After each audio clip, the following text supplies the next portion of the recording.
हाजीपुर के लालगंज में एक बड़ी घटना को उसकी पत्नी ने ही अंजाम दिया है।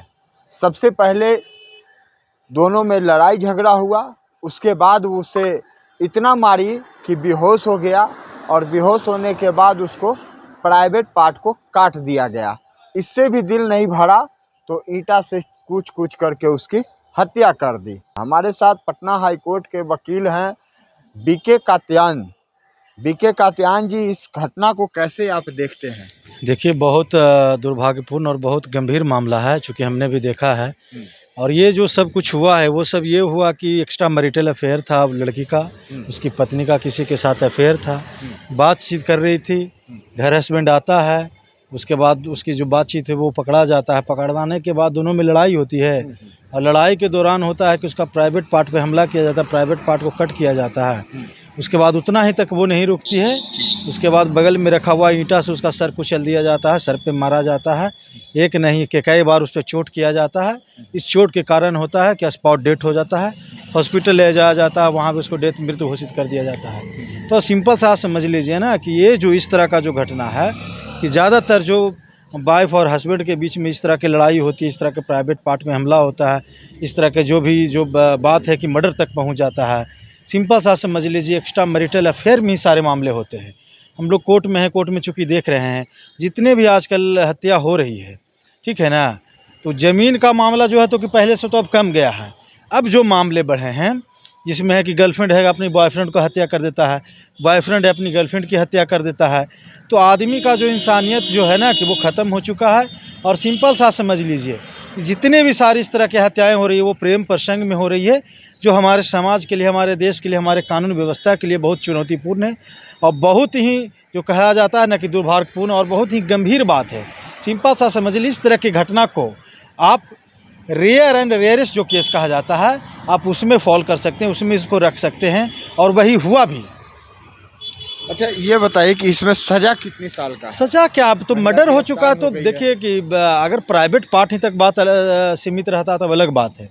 प्राइवेट पार्ट तक सीमित रहता था 307 या 324 ग्रीवियस शर्ट वगैरह, ऐसे में 10 साल तक मैक्सिमम पनिशमेंट था। लेकिन अब तो उसका मर्डर किया गया है ना, तो मर्डर में तो वो तो रेयर एंड रेयरेस्ट केस में है। तो रेयर एंड रेयरेस्ट केस में, इस तरह के केसेस में उसको बिल्कुल फांसी की सज़ा तो कन्फर्म है, बिल्कुल फांसी की सज़ा कन्फर्म। इसमें कहीं इफन बैठ की कोई बात ही नहीं है, ठीक है ना। एक हत्या होना, एक प्राइवेट पार्ट कर काट देना, प्राइवेट पार्ट का कटिंग करना, उसके बाद कट करने के बाद उसको ईंटा से कुचल कर मारना, वो एक बार नहीं लगातार ईंटा से मारना जब तक कि वो मर नहीं जाए, हाँ, जब तक कि वो डेथ नहीं कर जाता है तब तक उसको मारना।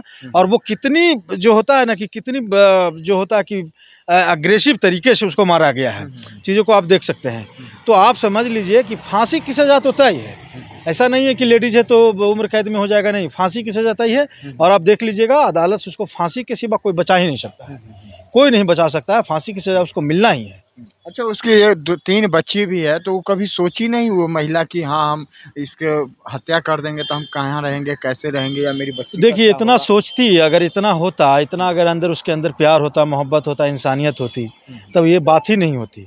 अगर वो अच्छी होती तब तो एक्स्ट्रा मैरिटल अफेयर ही नहीं होता, किसी दूसरे के साथ अफेयर ही नहीं होता। नहीं, शादी के बाद भी, 3 बच्चे के बाद भी अफेयर रखना और अफेयर के बाद इस तरह के बाद पकड़ा जाना, पकड़ाने के बाद इस तरह के अग्रेसिव होकर उसका मर्डर कर देना, तो चीज़ों को समझ सकते हैं कि भाई वो क्या सोच रही थी, उसके दिमाग में क्या था, है ना। तो आप सिंपल सा समझ लीजिए, ऐसे जो व्यक्ति होते हैं, ऐसे जो महिला हो या पुरुष हो, वो हैवान होते हैं, वो राशि टाइप के होते हैं, जिसका दिमाग काम करना बिल्कुल बंद हो जाता है, ठीक है ना। उसको सिर्फ एक ही चीज़ रहता है, जो हवस का जो होता है ना, सेक्स का जो फिजिकल नीड्स होता है, उससे सिवा, इसके सिवा वो दायां बाएं कहीं सोचती ही नहीं है, ठीक है ना।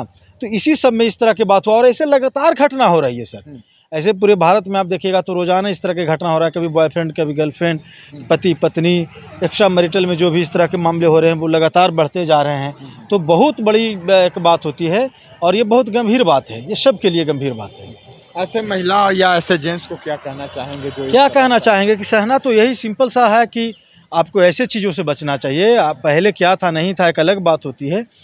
अगर ठीक है, अगर आपका अफेयर था, माना करने के बाद आपको रुकना चाहिए था, ये बिल्कुल गलत है। शादी के बाद अफेयर रखना बिल्कुल गलत है। दूसरी बात आप समझिए कि जब इस तरह की चीज़ें पकड़ा गई थी तो आप आपस में इसको समझा बुझा के इसको ठीक किया जा सकता था।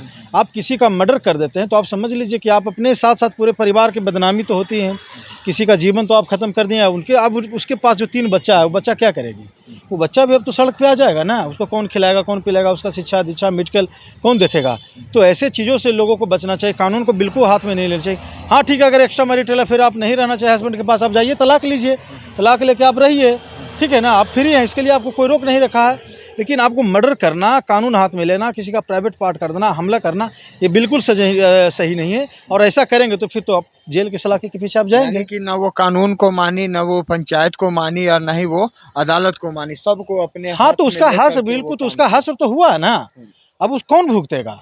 अब वो तो हमेशा फांसी की सज़ा पाने के लिए तैयार रहे, फांसी की सज़ा पे झूलने के लिए तैयार है। उसके साथ साथ 3 बच्चे की भी मौत तो हो गई ना, उसके पीछे जो 3 बच्चा, वो क्या करेगा?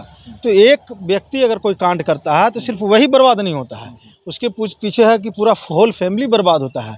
समाज में इस तरह का एक नैरेटिव, एक नेगेटिव फैलता है, ठीक है ना। तो ऐसे चीज़ों से लोगों को बचना चाहिए, कानून का हाथ में नहीं लेना चाहिए।